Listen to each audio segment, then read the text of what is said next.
All right. Let's get it rolling, get it cracking in this piece. What's good, fam? This video, we're going to talk about cold approach. Should guys still do cold approaching, right? Now, I'm going to break this down for you.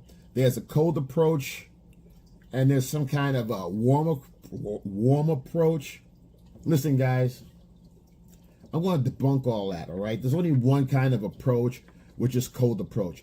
All cold approach is meeting someone for the first time, right? After that, but I'm going to break it down. We'll get into it. If you're here, you know what the vibes is here. We hear your family. Like, subscribe, comment below. Do what the buttons instruct you to do. Let's get it.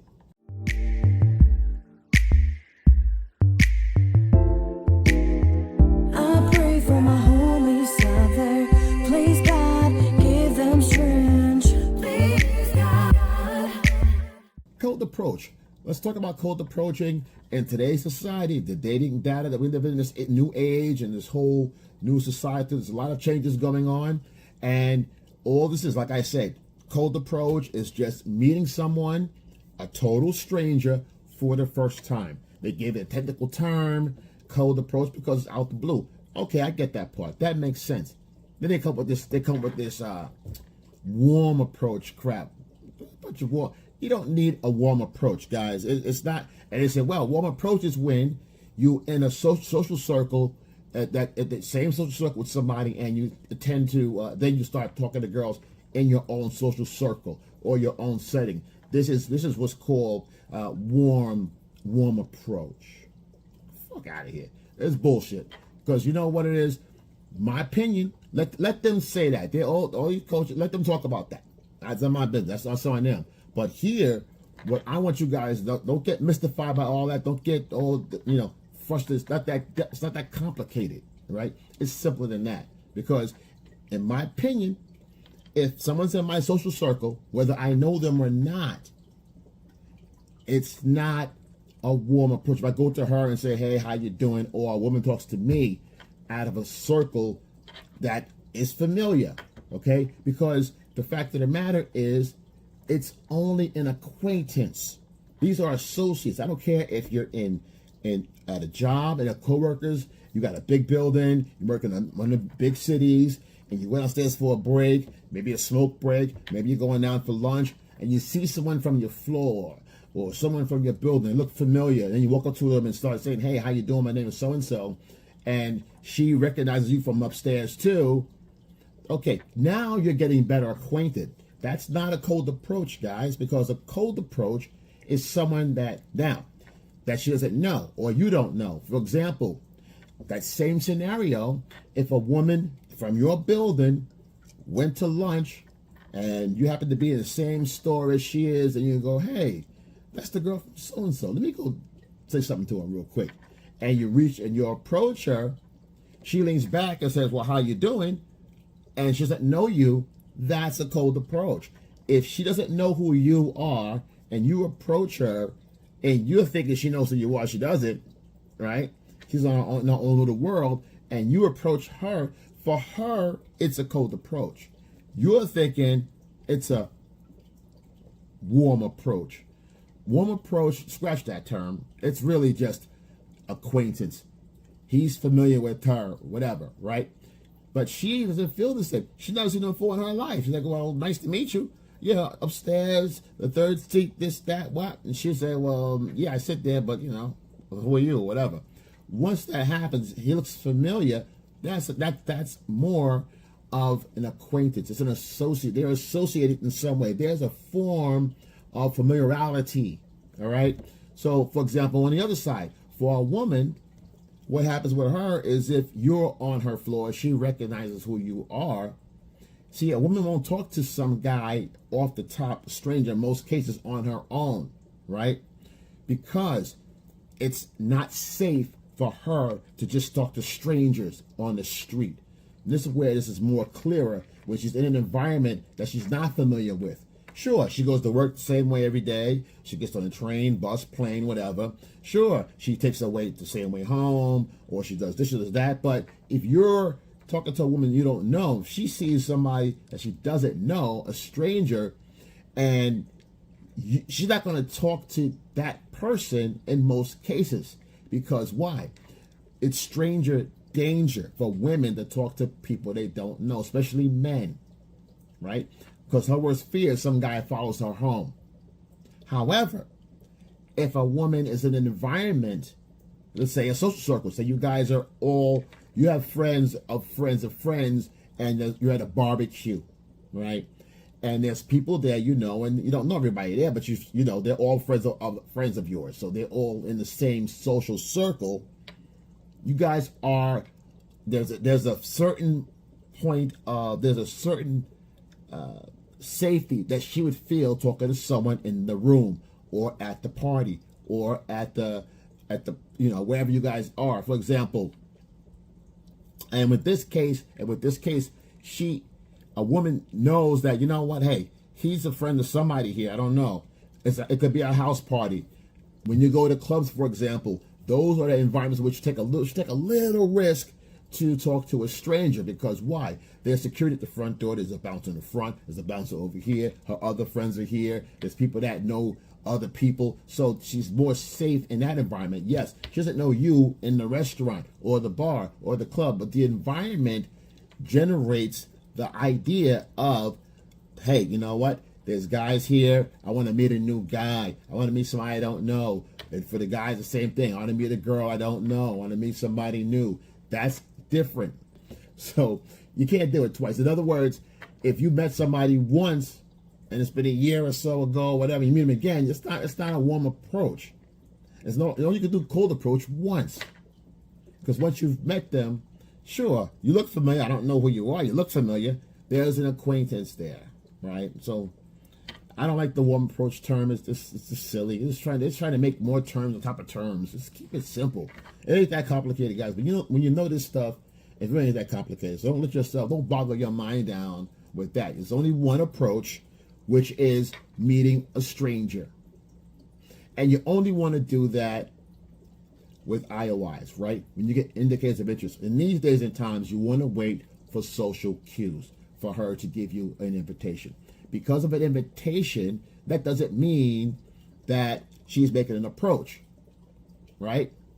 It's not an approach if she's giving an invitation. Not until you meet somebody.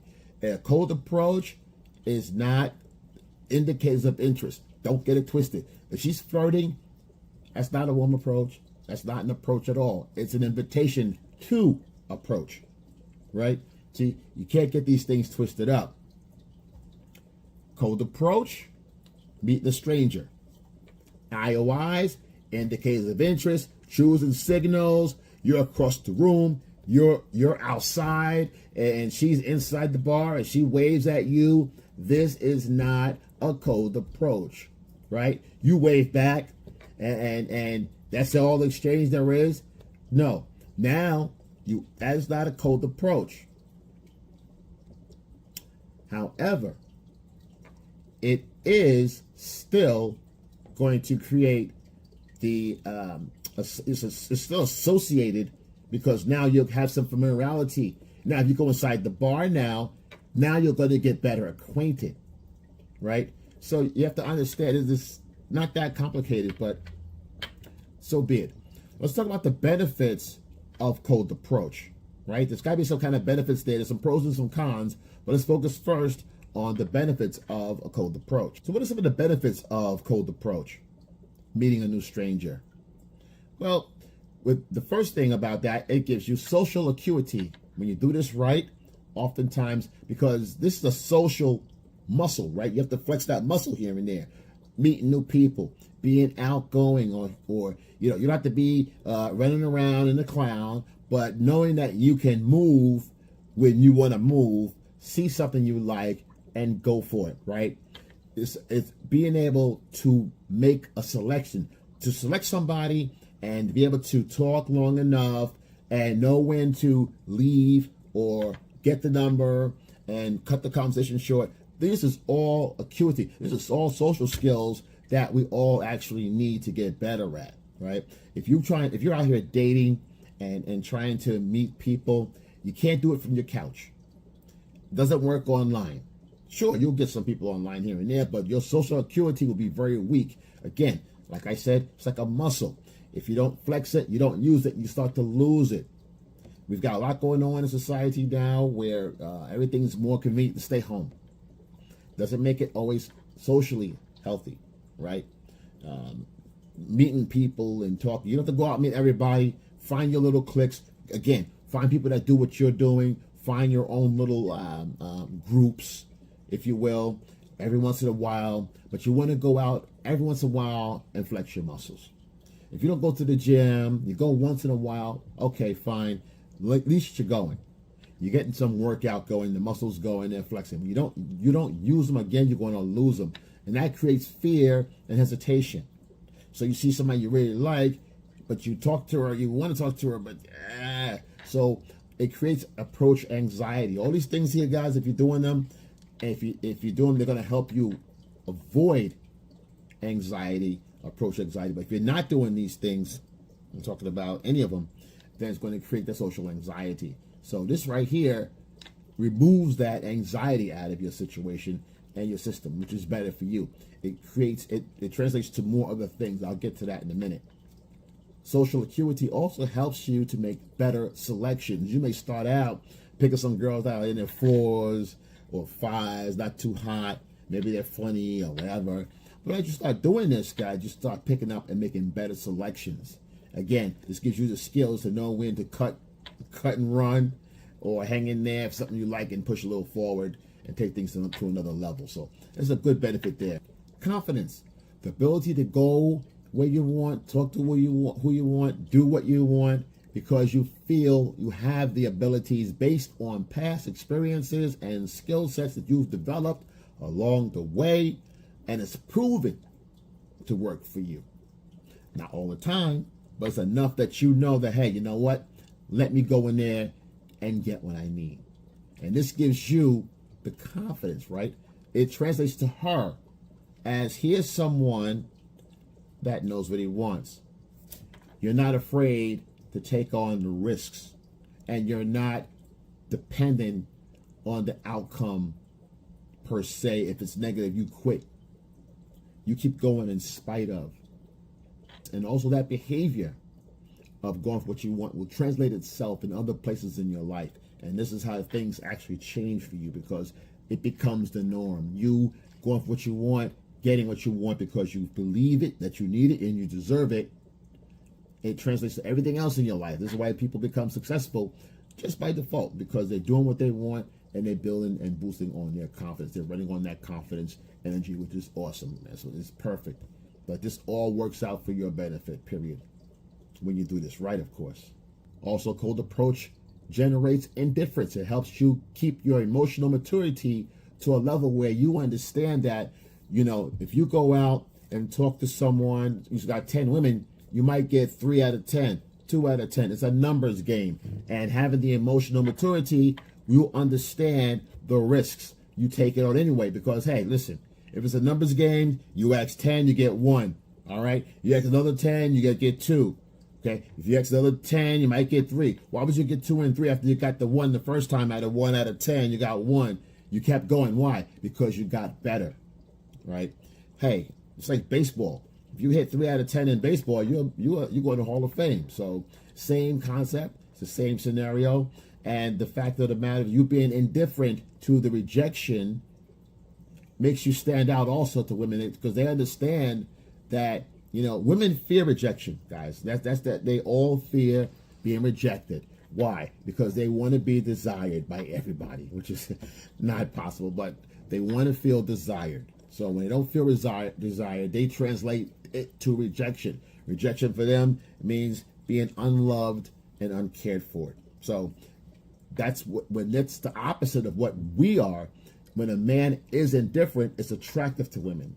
You approach a woman, she says no or whatever, and you say, okay, boom, it's her loss. You walk off, she's still gonna say, wow, that took balls, right? Because it's still, you didn't respond. Her rejection didn't break you. You didn't ask for a second chance, or why not, or you didn't beg her. You just took off because you have options.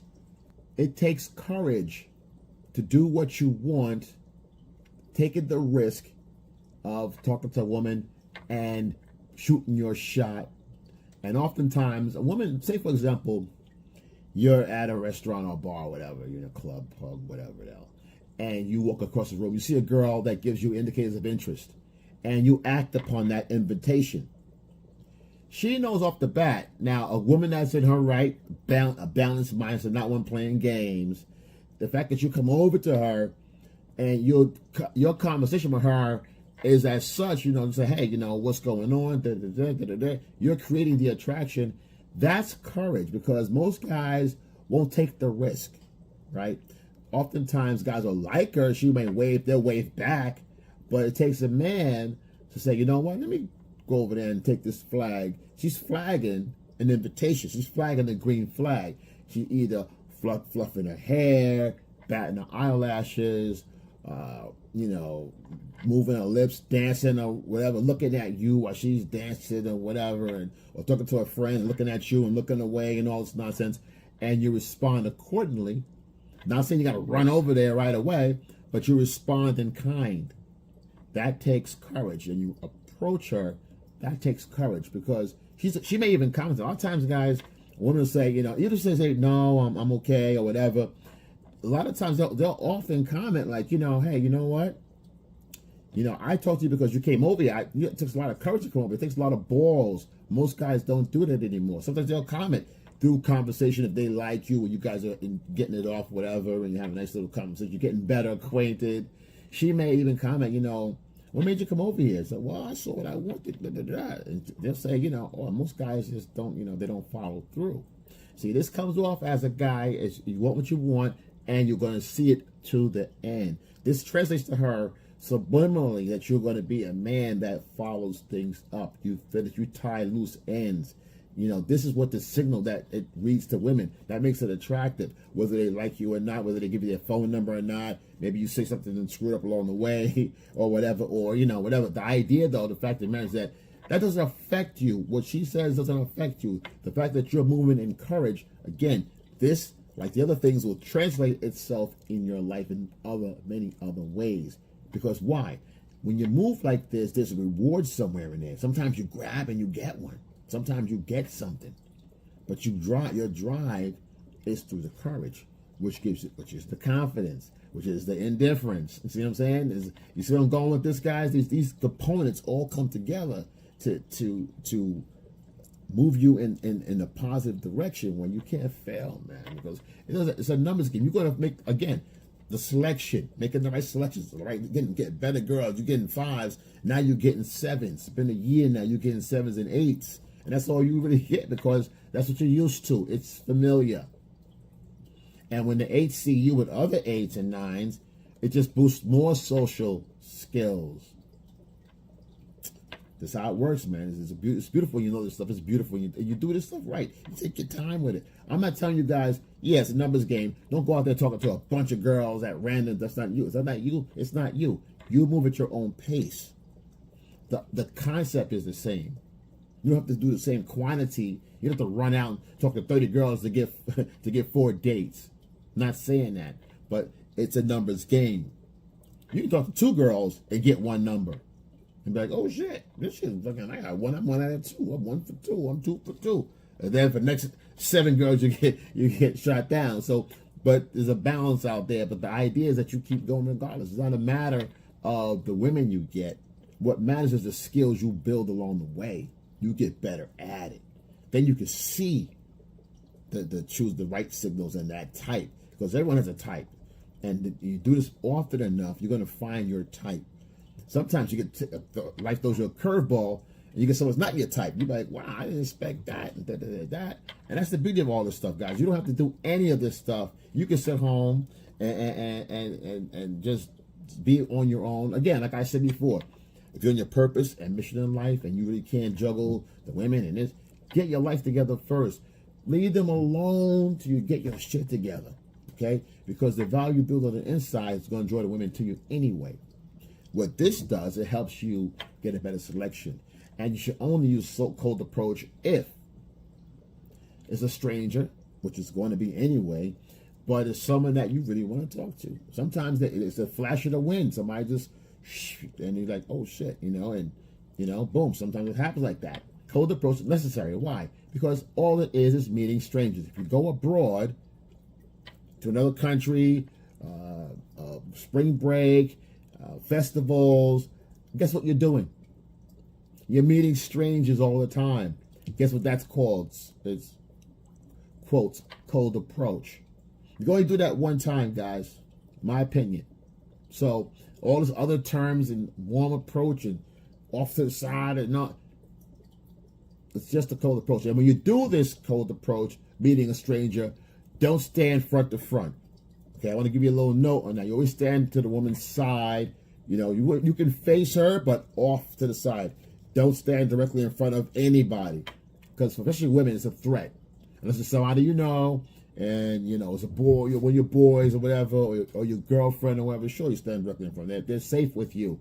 Stranger's not going to be safe. You standing right in front of her. Always give her a little room off to the side so she can see in front of her in case she needs to bolt. It's psychological, right? Because that's why when you talk to, like, you see guys block women, hey, where you going? What's your name? They're like, I don't know, my name's so-and-so, I don't want to talk to you, leave me alone, I got a boyfriend. Because it's scary and offensive. You're in that personal space and you're squaring off with the woman directly. And you're sitting there, you know, you're blocking her view. It's dangerous. You can just grab her. You know, you may mean well and she may like you, but when you do things like that, guys, it turns women off because it takes away their lust and it puts them on alert. So you don't want to put them on alert. This is the opposite of what you want to do. You want to make them feel good and boost their emotions. So again, if you're cold approaching or you're only meeting strangers, necessary for life. You cannot not meet new people. You cannot not do cold approach. It doesn't make sense to me, because that means if you go anywhere, you're not talking to anybody. It's okay. You're going to be an incel. That's fine. But what I'm saying to you, you need this tool in your toolbox. You need it in your repertoire. You need to apply it. Again, this is part of social acuity. It's like a muscle. I'm not telling you got to run out there and be a maniac, talk to every girl you see. I'm not saying that at all. But I recommend waiting for invitations, looking for IOIs. I recommend that over anything, unless you're in an environment that's high traffic and it's associated. Association is like a restaurant, a pool, bar, where there are other people meeting other people. These are meeting places. There's some safety there for a woman that feels a level that she can feel confident and safe enough to talk to other people, to cold approach, meet strangers. All right? Listen, guys, I want you guys to win when you're here. Your family, I got you. Like, subscribe, comment below. Yo, excel and